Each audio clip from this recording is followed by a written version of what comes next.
Hi friends, welcome to our channel. இன்னைக்கு நாம 7th heaven சொல்லக்கூடிய வால்பாறைக்கு தாங்க வந்திருக்கோம். இங்கே நாம ஃபேமிலியோட சுத்தி பார்க்க என்னென்ன பிளேஸ்லாம் இருக்குன்னு டீட்டெயிலா எக்ஸ்ப்ளோர் பண்ண போறோம். அது மட்டும் இல்லாம இந்த சம்மர் வெயிலுக்கு ஜாலியா குளிச்சு என்ஜாய் பண்றதுக்கு அதிரப்பள்ளி ஃபால்ஸ்ல இந்த வெக்கேஷன் தாங்க தண்ணியில ஆட்டம் போட பொருத்தமான மந்தா இருக்கும். ஸோ மான்சூன் சீசன்லாம் வந்தீங்கன்னா தண்ணி அதிகமாக வரும், நீங்க குளிக்க முடியாது. கூடவே நீங்க பட்ஜெட் ஃப்ரெண்ட்லியா வால்பாறையில ஸ்டே பண்ண வெறும் 400 ரூபாய் இருந்தா போதுங்க. இப்படி உங்களுக்கு தேவைப்படக்கூடிய வால்பாறை மற்றும் அதிரப்பள்ளி பற்றின முழு தகவலை இந்த வீடியோல பார்த்து தெரிஞ்சுக்கலாம். வீடியோல சொல்லப்படும் தகவல் எல்லாமே கண்டிப்பா உங்களுக்கு யூஸ்ஃபுல்லா இருக்கும். ஸோ வீடியோவை ஸ்கிப் பண்ணாம முழுசா பாருங்க. வாங்க வீடியோக்குள்ள போலாம். மோஸ்ட்லி நிறைய பேர் இயற்கை அழகு கொஞ்சம் ஹில் ஸ்டேஷனுக்கு வந்து எல்லா ஸ்ட்ரெஸ்ஸையும் மறந்து அமைதியான சூழல்ல ஒரு 2 days தங்கி பீஸ்ஃபுல்லா என்ஜாய் பண்ணிட்டு போகணும்னு ஆசைப்படுறவங்களுக்கு ஏத்த இடம் தாங்க இந்த வால்பாறை. வால்பாறை மற்றும் அதனை சுத்தி இருக்கக்கூடிய டூரிஸ்ட் பிளேஸ்லாம் கவர் பண்றதுக்கு நமக்கு ஒரு நாள் இருந்தா போதுமானது. காலையில வால்பாறை ஹில்ஸ் ஏறிட்டு எல்லா பிளேஸையும் கவர் பண்ணிட்டு ஈவினிங் ரிட்டர்ன் கீழே இறங்கிடலாம். மோஸ்ட்லி இந்த வால்பாறையில வந்து ஸ்டே பண்ணணும்னு ஆசைப்படுறவங்க யாரெல்லாம் பாத்தீங்கன்னா கப்புள்ஸா வர்றவங்க இங்க ஸ்டே பண்ணுவாங்க.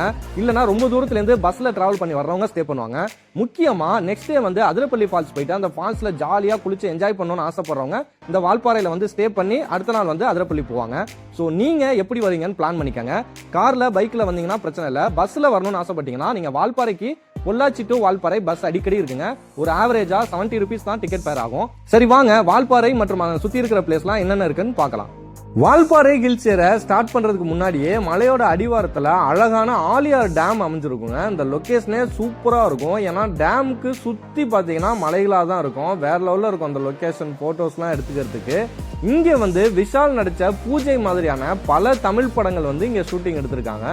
அது மட்டும் இல்லாம இந்த ஸ்பாட்டுக்கு உங்க ஃபேமிலி அண்ட் கிட்ஸோட போனீங்கன்னா அவங்க ஜாலியா ஃபன் பண்ணி என்ஜாய் பண்றதுக்கு டேமுக்கு வெளியிலேயே பார்க் மாதிரி ஒரு செட்டப் இருக்குங்க. அந்த பார்க்ல நிறைய கேம்ஸ் இருக்கும். நீங்க ஜாலியா அங்க டைம் ஸ்பெண்ட் பண்ணலாம். கிட்டத்தட்ட ஒரு 2 hours கிட்ட அங்கேயே நீங்க டைம் ஸ்பெண்ட் பண்ற மாதிரி இருக்கும். இந்த சம்மருக்கு போனீங்கன்னா வெயில் கொஞ்சம் ஜாஸ்தியா இருக்குங்க. ஏன்னா காலையில சீக்கிரமே போயிருங்க. 9 மணிக்கு ஓப்பன் பண்ணுவாங்கன்னு நினைக்கிறேன். நீங்க டிக்கெட் எடுத்துட்டு உள்ள போயிட்டு சீக்கிரம் வெளியில வர பாருங்க. ஏன்னா வெயில் செம்மையா இருக்கும். அடுத்து இந்த வால்பாறைக்கு இந்த மலை ஏற ஸ்டார்ட் பண்ண ஒரு 2 kilometerலயே மங்கி ஃபால்ஸ்னு ஒரு ஸ்பாட் வருங்க. அங்க வந்து செம்மையா இருக்கும்.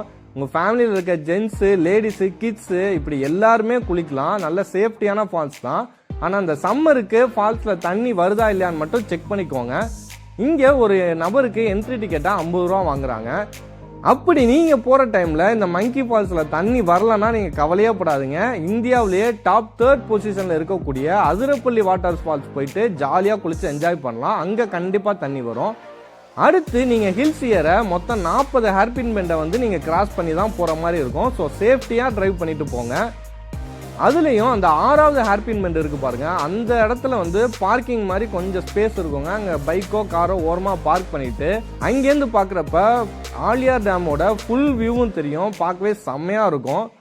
அடுத்து கொஞ்சம் அப்படியே ஹில்ஸுக்கு மேலே ஏறிட்டே போனீங்கன்னா லெஃப்ட் சைடு வந்து கொஞ்சம் பள்ளத்தாக்கா இருக்கும். அந்த பள்ளத்தாக்குல உங்களுக்கு லக் இருந்தா காட்டு யானை, காட்டு மாடு, மான் இந்த மாதிரி நிறைய காட்டு விலங்குகளை நீங்க கண்கூடா நேர்ல பார்த்து ரசிக்கிறதுக்கான வாய்ப்பு உங்களுக்கு கிடைக்கும்.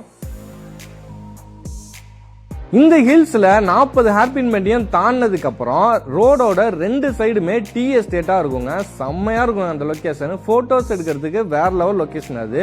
2 சைடும் டீ எஸ்டேட்டா இருக்கனால இதுக்கப்புறம் தான் நீங்க ஹில்ஸ் ஏறதுக்கான அந்த ஒரு ஃபீலே உங்களுக்கு கிடைக்கும். சில்னஸ் செம்மையா இருக்குங்க. இதுக்கப்புறம் உங்களுக்கு கூலிங்கா இருக்கும். அப்பப்போ மிஸ்ட் வந்து உங்களை சூழ்ந்துரும். வால்பாறை டாப் ரீச் ஆகிறதுக்கு ஒரு 5 கிலோமீட்டருக்கு முன்னாடியே டீ எஸ்டேட்டுக்கு நடுவுல ஒரு மாதா கோவில் இருக்குங்க. அந்த சர்ச்சு பகல் டைம்ல எப்ப நீங்க போனாலும் ஓப்பன்ல தான் இருக்கும். அந்த டீ எஸ்டேட்டுக்கு நடுவுல இருக்கனால அந்த லொகேஷனை பார்க்கறதுக்கு ரொம்ப அருமையா இருக்குங்க. இந்த மாதாட்டை நீங்க ப்ரே பண்ற எல்லா வேண்டுதலும் நிறைவேறுன்றது இந்த மக்களின் நம்பிக்கையா இருக்கு. மலையோட டாப்ல இன்னொரு கோயில் கூட இருக்குங்க. அதுதாங்க கருமலை பாலாஜி வால்பாறை டெம்பிள். இது ரொம்ப ஃபேமஸான டெம்பிள் வால்பாறையில. இங்க போயும் நீங்க சாமி தரிசிக்க முடியும். டைமிங் மட்டும் ஈவினிங் 4 மணிக்குள்ள இந்த பாலாஜி டெம்பிளுக்கு போயிருங்க, இல்லைன்னா நடைய சாத்திடுவாங்க. இப்படியே ஒவ்வொரு ஸ்பாட்டா பார்த்துட்டு வால்பாறை டாப்பை நீங்க ரீச் ஆகிறதுக்கு எப்படியும் ஆஃப்டர்நூன் 2 மணிக்கு மேல ஆயிருங்க. ஸோ லஞ்சை முடிச்சுட்டு ரூம் புக் பண்ணிக்கோங்க. இந்த வால்பாறையில நீங்க கம்மி பட்ஜெட்டான 400-800க்குலாம் நீங்க நார்மலான ஒரு டீசென்டான ரூம் வந்து நீங்க புக் பண்ணிக்க முடியும். அதுவும் ஃபேமிலியோட தங்குறதுக்கு. நான் சொல்ற அமௌண்ட் வந்து பெர் ஹெட்டுக்குங்க. ஒரு ஹெட்டுக்கு 400 ரூபானா அப்ப பாத்துங்க 2 பேர் தங்கினா 800 ரூபா தான் ஆகும். இந்த வால்பாறைக்கு மேல வந்தோன்னே நீங்க சுத்தி பார்க்கறதுக்கு ஒரு 3 அருமையான ஸ்பாட் இருக்குங்க. அதுல ஃபர்ஸ்ட் ஸ்பாட் வந்து நல்லமுடி வியூ பாயிண்ட். இந்த ஸ்பாட்டு வால்பாறையில் ஒரு பெஸ்ட்டான ஸ்பாட்னு சொல்கிறாங்க. கப்புள்ஸாக வந்தீங்கன்னா இங்கே பக்கத்தில் ஒரு சின்னதாக ஒரு செட்டப்பில் டீ கடை மாதிரி இருக்கும். அந்த சுட சுட அந்த லெமன் டீயோ க்ரீன் டீயோ வாங்கி உங்கள் கப்புள்ஸோட உட்காந்து அதை குடிச்சிக்கிட்டே அந்த லொக்கேஷனை பார்க்கும்போது சூப்பராக இருக்குங்க. இந்த ஸ்பாட் வந்து கொடைக்கானலில் இருக்கக்கூடிய மதிக்கட்டான் சோலையோட மினி வெர்ஷன்னு சொல்கிறாங்க. ஏன்னா ஃபுல்லாக சோலைகளாக இருக்கும், அடர்த்தியான காடுகளாக இருக்கும். அந்த அடர்த்தியான காடுகளுக்கு நடுவில் ஃபால்ஸ் வந்து அப்படியே அருவி கொட்டிக்கிட்டு இருக்குங்க. அதை பார்க்கறதுக்கே மனசுக்கு ரொம்ப இதமாக இருக்கும். இந்த ஸ்பாட்டை முடிச்சுட்டு நாம் போக போகிற அடுத்த ஸ்பாட் வந்து கூழாங்கல் ரிவர். பேருக்கு ஏற்ற மாதிரியே ரிவர் ஃபுல்லாக கூழாங்கல்லாம் இருக்குங்க. அதனாலேயே என்னவோ தெரிலங்க, தண்ணி செம்ம நீட் அண்ட் க்ளீனாக இருக்கும். ஆனால் காலை வச்சிங்கன்னா செம்ம சில்லுன்னு இருக்குங்க. ஸோ கால் நினச்சி என்ஜாய் பண்ணலாம். சப்போஸ் நீங்கள் சம்மரில் மத்தியான டைம் இங்கே ரீச் ஆகிற மாதிரி போயிட்டீங்கன்னா அந்த வெயிலுக்கு இந்த தண்ணியில் நீங்கள் குளித்து என்ஜாய் பண்ணலாம். குட்டி பசங்களாம் ஜாலியாக குளிக்க தான் இங்கே ஆசைப்படுவாங்க.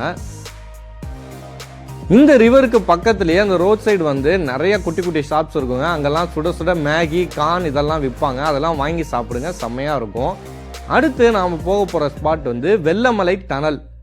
என்னடா அது வெள்ளமலை டனல்னு வச்சுருக்காங்க. நான் கூட ஆச்சரியமாக அந்த இடத்துக்கு போய் பார்த்ததுக்கப்புறம் தான் எனக்கே புரிஞ்சுங்க. அந்த டனல்லேருந்தும் தண்ணி ஃப்ளோ ஆகி ஓடிக்கிட்டு இருக்கு. அந்த டனலுக்கு பக்கத்தில் சின்னதாக அருவி மாதிரி கொட்டிக்கிட்டே இருக்குங்க தண்ணி. அதனால தான் இங்கே வெள்ளமலை டனல்னு வச்சுருப்பாங்கன்னு நான் நினைக்கிறேன். இந்த லொக்கேஷன் செம்மையாக இருக்கும். கப்புள்ஸோடு போயிட்டு அந்த சின்ன பிரிட்ஜ் மாதிரி இருக்கும். அதில் இன்னும் ஃபோட்டோஸ்லாம் எடுத்திங்கன்னா செம்மையாக இருக்கும். இந்த 3 ஸ்பாட்டை முடிச்சுட்டு இன்னும் 2-3 வியூ பாயிண்ட்ஸ்லாம் இருக்குது. அது பார்க்கறதுனா பார்க்கலாம். இல்லைனா வால்பாறையில் மட்டும் நீங்கள் வந்து சுற்றி பார்த்துட்டு ரிட்டன் வீட்டுக்கு போகணுன்னு ஆசைப்பட்டீங்கன்னா ஈவினிங் வந்து நீங்கள் கீழே இறங்கி பொள்ளாச்சி போயிடலாம். இல்லை நான் வந்து அதிரப்பள்ளி ஃபால்ஸை பார்க்கணுன்னு ஆசைப்பட்டீங்கன்னா நீங்கள் ரூம் புக் பண்ணியிருக்கேன். அந்த ரூமுக்கு போயிட்டு டின்னர்லாம் சாப்பிட்டு நல்லா தூங்கி ரெஸ்ட் எடுத்துகிட்டு காலையில் எந்திரிச்சு விடிய காலில் நம்ம வந்து அதிரப்பள்ளிக்கு பிளான் பண்ண போகிறோம். அதோட டீட்டெயில் வந்து அப்படியே கண்டினியூவாக வீடியோவை பார்த்துட்டே இருங்க. ஃபுல் டீட்டெயில் நான் சொல்கிறேன். வால்பாறையிலேருந்து அதிரப்பள்ளி ஃபால்ஸ் ரீச் பண்ணுறதுக்கு கிட்டத்தட்ட ஒரு 80 கிலோமீட்டர் கிட்ட வருங்க. ஸோ பைக்கில் அல்லது காரில் போனீங்கன்னா காலையில் சீக்கிரமாக கிளம்பிடுங்க. ஒரு 3 ஹவர்ஸில் அதிரப்பள்ளி ரீச் பண்ணிடலாம். இதுவே நீங்கள் பஸ்ஸில் போகணுன்னா காலையில் 7:30க்கு, 12:30க்கு, 2:30க்குன்னு 3 பஸ் தான் அவைலபிளாக இருக்குது. 100 ரூபா வந்து டிக்கெட் ஃபேராக வாங்குவாங்க. கிட்டத்தட்ட 4 ஹவர்ஸில் நீங்கள் ரீச் பண்ணிடலாம். பஸ்ஸில் போனீங்கன்னா இன்னொரு அட்வான்டேஜ் கூட இருக்குங்க. நான் அதை வந்து கடைசியாக சொல்கிறேன்.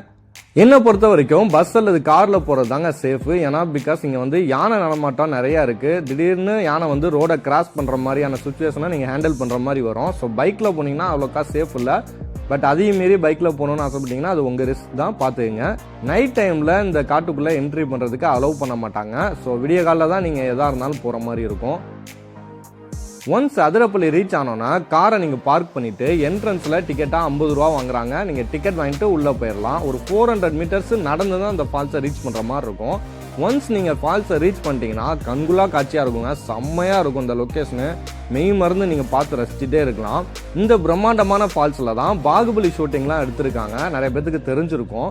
இந்த ஃபால்ஸில் நீங்கள் குளிக்கணும்னு ஆசைப்பட்டீங்கன்னா ஃபால்ஸுக்கு மேலே குளிக்க வந்து அலோவ் பண்ணுவாங்க. ஒரு கயிறு மாதிரி கட்டியிருப்பாங்க. அந்த கயிறு வரைக்கும் அந்த லிமிட்டுங்க. அதுக்குள்ளே நீங்கள் ஜாலியாக உங்கள் ஃப்ரெண்ட்ஸோட தண்ணியில் ஆட்டம் போட்டு என்ஜாய் பண்ணி நீங்கள் குளிக்கலாம். செம்மையாக இருக்குங்க. நீங்கள் மத்தியான டைமில் அங்கே ரீச் பண்ணிங்கன்னா வேறு லெவலில் இருக்கும். தண்ணியை விட்டு வெளில வர உங்களுக்கு மனசு வராது.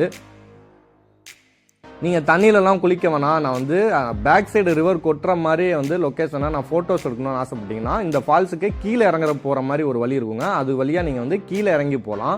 அந்த ஸ்பாட்டுக்கு போயிட்டீங்கன்னா உங்களுக்கு பேக் சைடில் வந்து அந்த ஃபால்ஸு கொட்டுற மாதிரி இருக்குங்க. ஸோ ஃபோட்டோஸ் எடுக்கிறதுக்கு சூப்பரான ஸ்பாட்டுக்கு. கிட்டத்தட்ட ஒரு 200 அடி உயரத்துலேருந்து அந்த ஃபால்ஸு கொட்டும். அது பார்க்கவே செம்மையாக இருக்குங்க. பிரம்மாண்டமாக இருக்கும் அந்த ஃபால்ஸு. இங்கே நீங்கள் கப்புள்ஸாக வந்தீங்கன்னா ரொமான்டிக் போஸ் கொடுக்கலாம். பேச்சுலராக வந்தீங்கன்னா பாகுபலி போஸ் கொடுக்கலாம். இப்படி எக்கச்சக்க போஸ் கொடுத்து சூப்பராக எடுக்கலாங்க. ஃபோட்டோஸ் இதுக்கு ஏற்ற ஸ்பாட்டுங்க அந்த ஃபால்ஸு. இதோட முடிச்சுட்டு நீங்கள் கார் அல்லது பைக்கில் வந்தீங்கன்னா ரிட்டன் வால்பாறை போய் அப்புறம் அப்படியே உங்கள் ஊருக்கு போயிருங்க. அதுவே நீங்கள் பஸ்ஸில் வந்தீங்கன்னா ஒரு அட்வான்டேஜ்னு சொன்னல, அது என்னன்னு பார்த்தீங்கன்னா நீங்கள் திருப்பி வால்பாறைக்கு 80 கிலோமீட்டர் போகாமல் இந்த அதிரப்பள்ளியிலேருந்து நியர்பை ரயில்வே ஸ்டேஷனாக சாலக்குடி ரயில்வே ஸ்டேஷன் வெறும் 26 கிலோமீட்டர் தாங்க. நீங்கள் பஸ்ஸில் டிக்கெட் எடுத்துகிட்டு அந்த சாலக்குடி ரயில்வே ஸ்டேஷன் போயிட்டீங்கன்னா அங்கேருந்து நம்ம தமிழ்நாட்டுக்கு சென்னையாக இருக்கும், திருச்சி, கோயம்புத்தூர்னு இப்படி எந்த டைரக்ஷனில் போகணுன்னாலும் டெய்லியுமே அங்கேருந்து ட்ரெயின் அவைலபிளாக இருக்குங்க. ஸோ நீங்கள் வால்பாறை வழியாக சுற்றிட்டு போகணுன்னு அவசியம் இல்லை. இதுதான் பெரிய அட்வான்டேஜ் பஸ்ஸில் வந்தீங்கன்னா. இந்த வீடியோவில் சொல்லப்படுற தகவல்லாம் உங்களுக்கு பிடிச்சிருக்கும் நான் நம்புகிறேன். வீடியோவுக்கு ஒரு லைக் போட்டுருங்க. அது எங்களுக்கு ரொம்ப மோட்டிவேஷனாக இருக்கும். அப்படியே எங்கள் சேனலை சப்ஸ்கிரைப் பண்ணிடுங்க. நெக்ஸ்ட் வீடியோவில் பார்க்கலாம். Tata, bye bye.